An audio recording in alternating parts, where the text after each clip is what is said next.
Hello everyone, welcome back to my channel. जैसे आप देख सकते हैं एसएससी एमटीएस 2025 के बारे में इस वीडियो में हम बात करेंगे। और चलिए शुरू करते हैं इस वीडियो को। तो आप सभी को पता है जैसे एसएससी एमटीएस का एग्ज़ाम जल्द ही होने वाला है।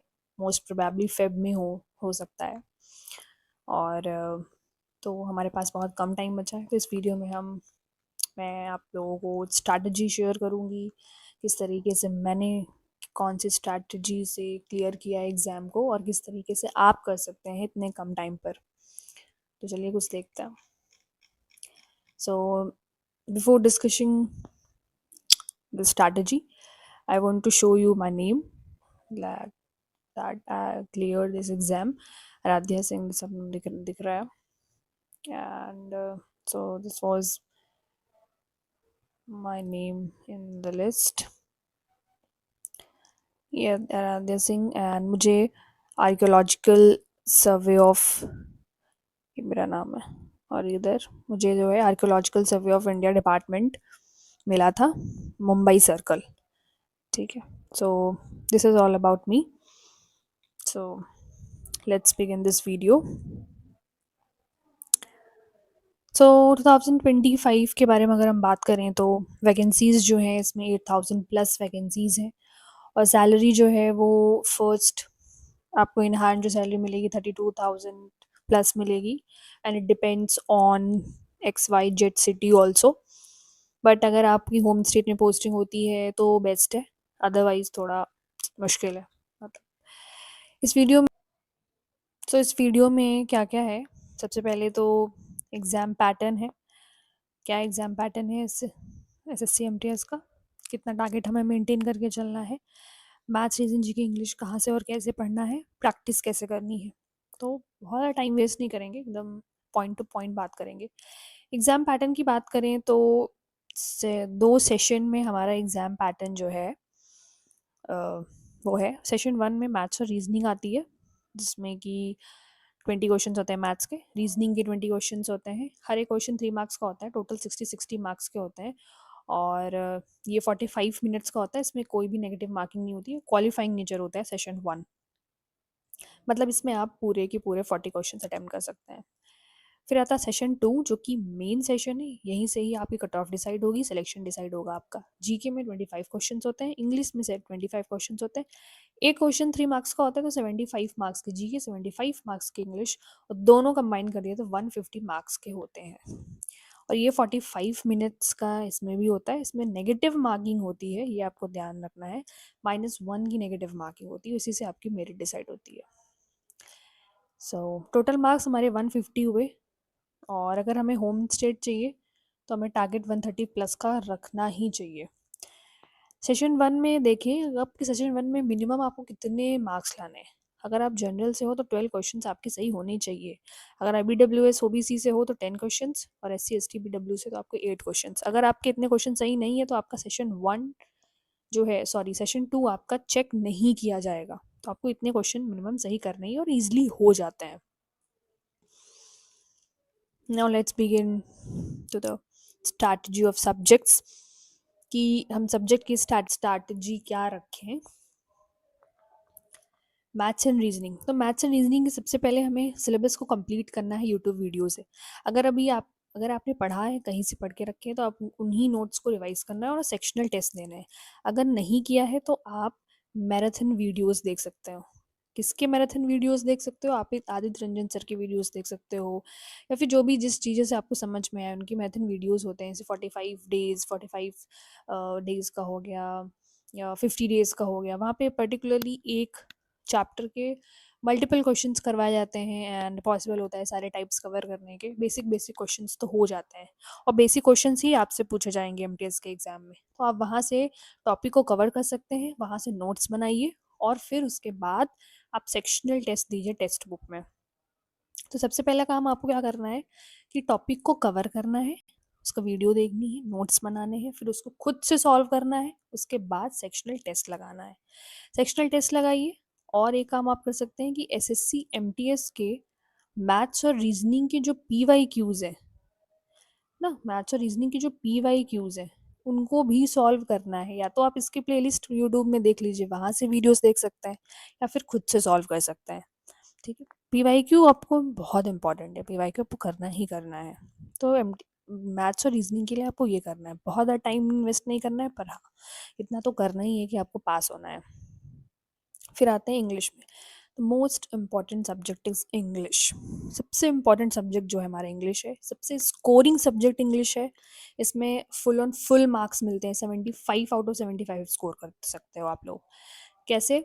सबसे पहले इम्पॉर्टेंट है वोकैब। वोकैब बहुत इम्पॉर्टेंट है। तो syno, anto, idioms, one words, even cloze test में भी आपको हेल्प करता है। अगर आप वोकैबलरी आपको पता होती है तो आप वहाँ, तो मतलब वोकैबलरी बहुत इंपॉर्टेंट है। तो वोकैबलरी में आपको पीवाईक्यू ही वोकैबलरी पढ़नी है। कोई भी टेंडर कोई भी वेंडर आ जाए, डिक्यूटी आ जाए, टीसीएस आ जाए, but PYQ is very important. तो सबसे पहले आप या तो एक चीज़ एसएससी पीवाईक्यू बुक से कर सकते हो, पिनाकिल की है, या फिर आपके पास ब्लैक बुक की है, वहाँ से कर सकते हो। या फिर दूसरी चीज़ ये है कि आप वीडियो से कर सकते हो। किसकी वीडियो? रानी मैम की वीडियोज़ होती हैं। कैसे? मैं आपको बता रही हूँ। जैसे कि आपने डाला है एसएससी सीजीएल 2024 सिनो, ठीक है, बाई रानी मैम, आ जाएगा।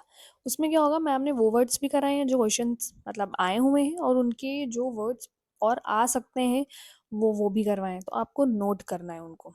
ठीक है, ऐसे ही जितने भी एग्ज़ाम्स हुए हैं एसएससी के 2024 में, 2023 में, इवन 2 साल के तो आपको अच्छे से कर ही लेने हैं। तो वहाँ से आपका वोकैब बहुत अच्छे से कवर हो जाएगा, 100% श्योर। ठीक है, अगर आप पीवाईक्यू बुक कोई फॉलो कर रहे हैं, ब्लैक बुक फॉलो कर रहे हैं, तो आप उसको फॉलो, मतलब जो चीज़ आप फॉलो कर रहे हैं उसको ही करिए।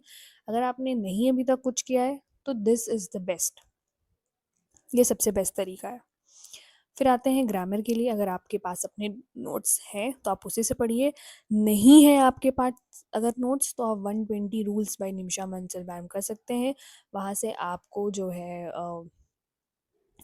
टेलीग्राम पर मिल जाएगा उनका पीडीएफ, उसको पढ़ना है और उन्हीं 120 रूल्स को डेली रिवाइज करना है, और फिर एरर प्रैक्टिस करनी है। या फिर अगर आप ये नहीं कर सकते हैं तो 100 रूल्स बाय अमन सर है, वो आप कर सकते हैं। मतलब दोनों में से आपके पास ऑप्शन है, कोई भी आप कर सकते हैं। ठीक है, आपको बस रूल्स आने चाहिए। ग्रामर की रूल्स बहुत इंपॉर्टेंट है एरर प्रैक्टिस करने के लिए, तो बहुत इंपॉर्टेंट है। फिर आता है हमारा रीडिंग सेक्शन। एक क्लोज टेस्ट हमें करना है, एक पैसेज, 4 PQRS करना है आपको। ये तीनों इंपॉर्टेंट है, आपको ये करना ही करना है। इससे क्या होगा ना, आपकी रीडिंग सेक्शन इम्प्रूव होगी। जैसे PQRS तो हम लोग के एमटीएस एग्ज़ाम में, मेरे पिछले एग्ज़ाम में नहीं आया था, बट अब की पैटर्न देखो चेंज हुआ है, और इंग्लिश की वजह से आपका ख़राब हो पेपर, ऐसा नहीं हो सकता। ऐसा होगा तो मतलब थोड़ा सा बुरा लगेगा आपको। तो बेटर यही है कि आप हर चीज़ प्रैक्टिस करके जाएं। तो एक क्लोज टेस्ट, एक पैसेज, जैसे एक क्लोज टेस्ट, एक पैसेज, ये सारा बहुत ही मिनिमम है। मतलब आप मैक्सिमम जितना कर सकते हैं करिए प्रैक्टिस, बट ये तो मिनिमम आपको करना ही करना है इतनी चीज़। और इंग्लिश में आपको ज़्यादा से ज़्यादा टाइम देना है, invest I think 4 hour 5 hour देख सकते हैं आपने, तो बहुत 4 आवर तो आपको देने ही देने हैं इंग्लिश। ठीक है, ये हुए इंग्लिश में। और फिर एक सेक्शनल टेस्ट अगर आप दे सकते हैं डेली तो बहुत अच्छा है। एक सेक्शनल टेस्ट भी आपको देना चाहिए। ठीक, फिर आते हैं जीके। देखिए जीके बहुत ही वास्ट सब्जेक्ट है, तो वैसे हमें रखना भी चाहिए। तो हमें सबसे पहले कोर सब्जेक्ट को अपने स्ट्रॉन्ग करना है, जैसे हिस्ट्री, पॉलिटी, एक जोग्राफी हो गई, इको हो गया। सबसे पहले इन्हें कंप्लीट करना है हमें। इन्हें कंप्लीट करने का तरीका क्या है? अगर आपके पास खुद के नोट्स हैं तो उनको ही रिवाइज करना है, इधर उधर नहीं भागना है, ये पीडीएफ वो पीडीएफ नहीं। कॉन्फिडेंस रखो कि भाई वही नोट्स आपके हैं और पीवाईक्यू बुक है आपकी, तो उससे क्वेश्चन सॉल्व करो। अगर नहीं किया है अभी तक आपने कुछ भी, तो FRB परमार सर है, जानते होंगे सभी लोग। तो एफआरबी सेशन वहाँ से करिए। जैसे हिस्ट्री आपने सब्जेक्ट किया, वहाँ से सारे एफआरबी के लेक्चर्स आपको देखने हैं। अगर आप नोट्स बना सकते हो तो बहुत शॉर्टली नोट्स बनाइए और पीवाईक्यू बुक से क्वेश्चंस को सॉल्व करिए। इसी तरह ज्योग्राफी, पॉलिटी, ईको, चारों सब्जेक्ट इस तरीके से एफआरबी से आप कवर कर सकते हैं। बहुत जल्दी कवर होगा और आपको, और एक बेसिक नॉलेज भी आपको हो जाएगी। एटलीस्ट वो क्वेश्चन गलत नहीं होंगे जो सब लोग सही कर रहे होंगे, आप उनको तो सही कर ही लेंगे। फिर आपको साइंस करनी है, देन स्टैटिक करनी है। सबसे पहले इन चारों सब्जेक्ट्स को कंप्लीट करना है। लास्ट टिप क्या है कि रिवीजन सबसे इम्पॉर्टेंट है। अब ये मैटर नहीं करता है कि आपने कितना पढ़ाई की है, पर अगर आपने रिवीजन नहीं किया है तो कोई मतलब नहीं आपके पढ़ाई का। तो सबसे पहले तो हमें रिवीजन करना है।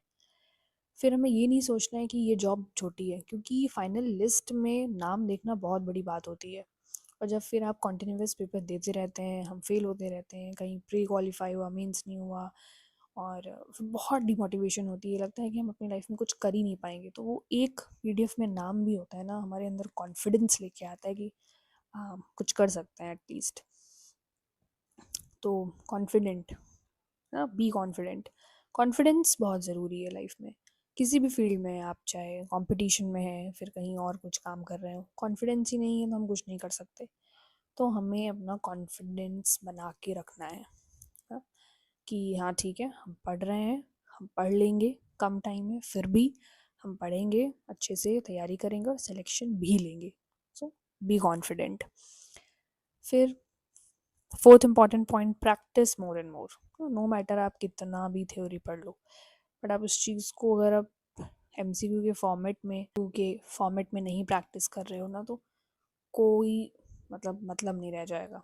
तो प्रैक्टिस करनी ही करनी है, मोस्ट इम्पॉर्टेंट चीज़ है कि प्रैक्टिस करनी है। चीज़ों को पढ़ो, उसके क्वेश्चंस लगाओ, उसकी प्रैक्टिस करो। सो आई होप आप लोग को ये वीडियो हेल्पफुल लगा होगा। और अगर कुछ भी आपको किसी भी तरीके का कोई डाउट है तो आप कमेंट में पूछ सकते हो। And thank you so much for watching my video. Thank you.